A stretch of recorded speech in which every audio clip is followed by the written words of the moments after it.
একঘেয়েমি চিকেন পকোড়া খেতে খেতে বোর হয়ে গেছেন, মনে হচ্ছে যে আর চিকেন পকোড়া খাবো না, তাহলে অন্য কিছু স্বাদ নিতে চাইলেই অবশ্যই এরকম একটা গন্ধরাজ চিকেন ট্রাই করতে পারেন।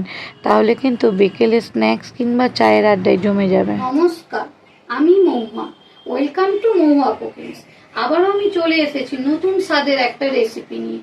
চলুন বন্ধুরা, রেসিপিটা এবার শুরু করা যাক। এই গন্ধরাজ চিকেন ফ্রাই বানানোর জন্য আমি এখানে চিকেনটাকে খুব ভালো করে ধুয়ে পরিষ্কার করে ঠিক এই রকম করে কেটে নিয়েছি, একটু পাতলা পাতলা আর একটু লম্বা লম্বা, যাতে গন্ধরাজ চিকেনটা খেতে দারুণ লাগে। চলুন, এবার মাংসটা সব কাটা হয়ে গেছে, এবার ম্যারিনেটের পালা। ওর মধ্যে দিয়ে দেব স্বাদ মতো নুন আর দেব 2 চামচ ভিনিগার। আর এখানে আমি অল্প করে জল ব্যবহার করেছিলাম, যেটা আপনাদেরকে দেখানো হয়নি। এবারে নুন আর ভিনিগারটা খুব ভালো করে মিশিয়ে নিয়ে মাংসটাকে বেশ কিছুক্ষণ রেস্টে রেখে দেব। তারপর একটা প্লেট আর একটা গ্রেটার নিয়ে গন্ধরাজ লেবুটাকে এই রকম করে ওপরের যে সবুজ পাটটা আছে গ্রেটার দিয়ে খুব ভালো করে গ্রেট করে নেব। এই গ্রেট করার সময় একটা দিক খেয়াল রাখতে হবে, ভেতরের সাদা অংশটা যেন কোনোভাবে ওখানে না পড়ে, তাহলে কিন্তু চিকেন ফ্রাইটা তেতো হয়ে যেতে পারে। এবার আমার লেবুর গ্রিন পার্টটা গ্রেট করে নেওয়া হয়ে গেছে, আর দেব আদা রসুন আর কাঁচা লঙ্কা বাটা, যাতে পকোড়ার স্বাদটা দারুণ আসে। আর দিয়ে দিয়েছি পেঁয়াজ বাটা।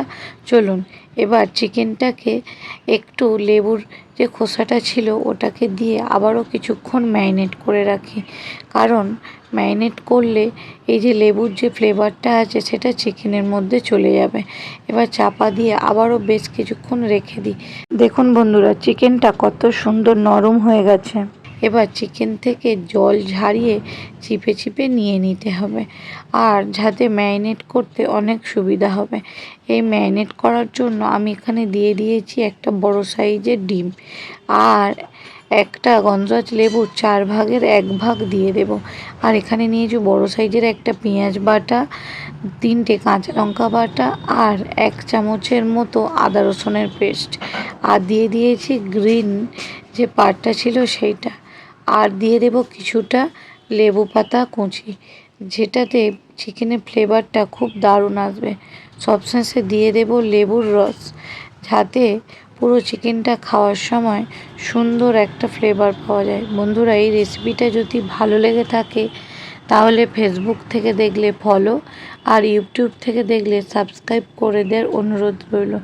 আপনাদের একটা ফলো কিংবা সাবস্ক্রাইব আমাকে অনেক দূর এগিয়ে যেতে সাহায্য করবে। আমার ম্যারিনেট করা খুব ভালোভাবে হয়ে গেছে। আমি এই ম্যারিনেটটাকে 1 ঘন্টার মতো ফ্রিজে রেস্টে রেখে দিয়েছিলাম। তারপর সেটাকে ফ্রিজ থেকে বার করে তার মধ্যে স্বাদ মতো নুন, গোলমরিচ, আর 4-5 চামচের মতো ময়দা, আর 2 চামচের মতো কর্নফ্লাওয়ার, আর 1 চামচের মতো বেসন দিয়ে খুব ভালোভাবে কোটিংটা করে নিয়েছি। এই চিকেন ফ্রাইতে ময়দা দিয়ে ম্যারিনেট করলে চিকেন ফ্রাইটা ভীষণ ক্রিস্পি হয়, খেতেও অনেক মজা হয়। আর এই চিকেন ফ্রাইটা ম্যারিনেট করে রেখে তারপর গ্যাসেতে কড়া বসিয়ে তার মধ্যে দিয়ে দেব বেশ কিছু পরিমাণ সাদা তেল, যাতে চিকেনটা ডুবো তেলে ভাজা যায়। এবার আমার কড়াতে তেল দেওয়া হয়ে গেছে, তেলটা খুব ভালোভাবে গরমও হয়ে গেছে।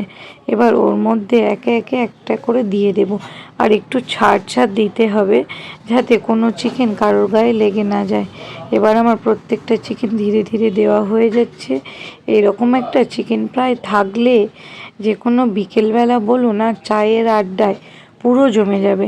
খেতে যেমন টেস্টি, বানাতেও কিন্তু অনেকটা কমই সময় লাগে। আপনারা অবশ্যই বাড়িতে একবার এরকম একটা চিকেন ফ্রাই টেস্ট করে দেখতে পারেন। মিডিয়াম টু হাই আঁচে ধীরে ধীরে চিকেন ফ্রাইগুলো একবার ভাজা হয়ে গেছে। এটাকে আমি হালকা করে ভেজে রাখলাম। এবারে ভেজে তুলে রাখার পর দেখবেন এটা কত সুন্দর আবারও ভেতর থেকে সেদ্ধ হয়ে যাচ্ছে। আমি আর একবারও তেলেতে ফ্রাই করে নেব, যাতে চিকেন ফ্রাইটা ভীষণ ক্রিস্পি হয়। এবার আমার চিকেন ফ্রাইটা পুরো ভাজা হয়ে গেছে। এবার একে একে প্লেটে সার্ভ করার পালা। বুঝতেই পারছেন সার্ভ করতে গিয়ে আমার কত খেতে ইচ্ছে করছিল। আপনারা ঝটপট বাড়িতে বানিয়ে ফেলুন, আর কমেন্ট বক্সে লিখে দিন কেমন খেতে হয়েছে। আপনাদের এই একটা কমেন্টের অপেক্ষায় আমি রইলাম। এবার উপর থেকে একটু নুন আর একটু গন্ধরাজ লেবু পাতা ছড়িয়ে আমি সার্ভ করব। দেখুন বন্ধুরা কেমন হয়েছে, খেতেও কিন্তু খুব সুন্দর ভালো হয়েছে। খাবেন, সুস্থ থাকবেন। দেখা হচ্ছে কিন্তু নেক্সট ভিডিওতে। বাই বন্ধুরা।